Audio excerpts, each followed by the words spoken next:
자, 국정원의 무분별한 기밀 공개 논란. 이게 좀 연일 지금 문제가 지적되고 있지 않습니까? 윤석열 정부는 이제 그 북러 추가 도발을 억제하기 위한 경각심을 주려는 차원에서 전략적 기밀 해제를 했다. 뭐 이런 입장을 지금 내비치고 있는데, 되려 이런 위험한 도박으로 인해서 지금 국가안보가 위협을 받고 있는 상황이죠. 자, 논란의 문제. 이번에 이제 국정원이 북한의 파병을 폭로를 하면서 그 위성 정보의 어떤 출처까지 공개하는 정말 참 멍청한 짓을 해버린 게 굉장히 큰 문제인 건데, 이게 상식적으로 보나 아니면 뭐 전통적으로도 보나 국가의 정보기관의 정보라고 하는 것이 어떻습니까? 이게 보유할수록 그 독점적인 그 가치 이런 것들이 더 높아지는 것인데, 무엇보다 정찰 위성의 능력이 지금 사실 우리나라가 좀 다른 나라에 비해서 좀 기술적 한계가 있다 보니까 이걸 좀 해외 민간업체에 의존해야 될 정도로 그 영역이 굉장히 해외 민간업체 그 크다라고 하는 건데, 그 영역이 지금 이게 이걸 내다버린 거예요. 특히 우리가 이제 지금 계약할 수 있는 해외 민간업체가 상당히 한정적이라고 하는 상황인 건데, 더더욱이 좀 심각한 문제를 띠고 있는 거죠. 지금 보시는 것처럼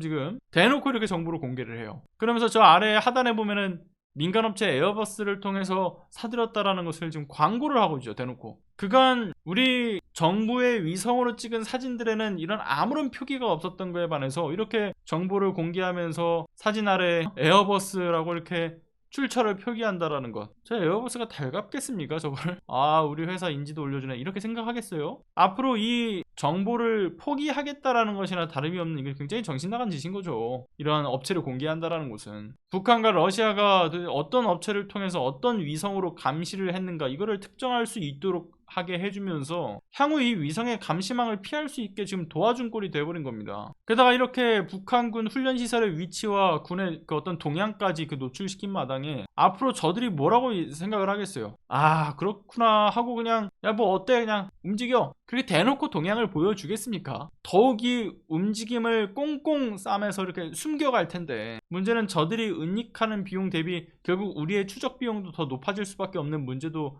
뒤따라오는 거죠. 아무튼 이게 정보기관에서 가장 중요한, 가장 마지막까지 정말 꼭 지켜내야 될 그 목숨줄이라고 하는 것, 그 정보의 출처와 수집 수단이라는 것을, 이걸 모르는 사람이 있냐고요. 그런데 스스로 미래의 정보 자산까지 운용의 가능성마저 차단하고 그냥 내버리겠다라고 하는 거니 정말 이게 할 말을 잃게 만들지 않습니까? 그리고 그 근거로 내세운 전략적 기밀 해제도 그래요. 그렇죠. 필요에 따라서는 뭐 여러 좀 목적 활용성이 좀 있습니다. 뭐 경쟁자를 좀 약화시키는 측면들, 동맹의 어떤 결집을 위한 부분들, 그렇게 해서 의도적으로 공개하는 것은 필요에 따라서는 맞긴 합니다만은, 그만큼 강력한 도구로서 활용이 될 수는 있지만 리스크도 상당하죠. 그러니까 무분별한 기밀 해제라고 하는 것이 이제 전략적 효과를 떨어뜨릴 뿐만 아니라, 이제 앞서 말씀드린 것처럼 적국이 정보 역량을 강화하는 것도 문제고요. 앞서 말씀드린 이유들 때문에라도 정말 신중하게 접근해야 될 영역인 건데, 그런데 이 정부는 신중을 기하지 않았다라고 보여집니다. 그냥 단순히 정보를 공개한 걸 넘어서 어디서 우리 이거 정보 가져온 거야?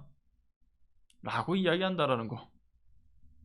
이게 단순히 허술하다는 영역으로 판단할 수 있는 이야기일까? 의아스럽죠. 그런데 이 정부, 참 우리가 꼭 지켜야 될 이 정보 자산들, 아니 그렇게 국정과 그 예산 편성의 어떤 삭감 과정 또는 예산을 편성한 과정, 국민들이 의문을 갖고 있는 지점들에서 투명하게 공개를 했더니 그거는 공개를 하지 않고, 우리나라 정보 역량은 자 보세요, 투명하게 공개합니다 라면서 털어내는 꼴이라니, 이게 지금 사실상 전략적 기밀 해제가 아니라 비전략적 실패인 겁니다. 이거는 아니어도 수미테리 건으로 인해서 국정원 해외 요원들의 신분이 노출되는 첩보 참사가 터졌던 데다가, 심지어 국군 정보사의 해외 요원들 신상 정보마저도 북한에 넘어간 사건이 터지면서, 이게 사실상 우리나라의 그 휴민트 정보 자산이 무력화됐잖아요. 그러니까 정보 당국의 방첩 첩보에 있어서 앞으로 적게는 정말 적게는 수년이고요.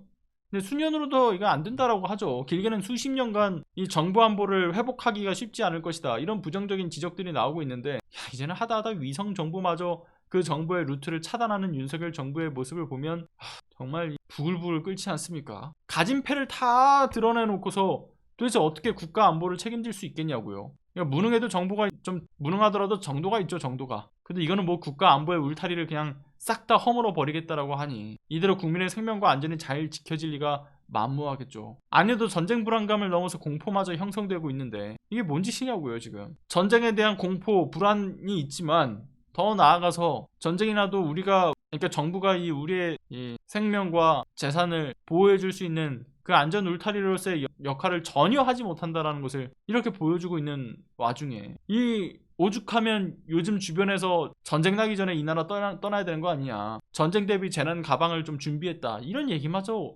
오죽하면 나오겠습니까? 그러한 불안과 공포가 현실이 되지 않길 바라고, 그러기 위해서는 결국은 진짜 언제고 이 전쟁이 터질 수도 있는 이러한 정말 위험천만한, 정말 이 살얼음판을 걷고 있는 듯한 이 무능한 정부를 끌어내리는 것만이 저는 답이 없다고 봅니다. 먼저 선행돼야 될 일인 거죠, 이 정부를 끌어내리는 것이.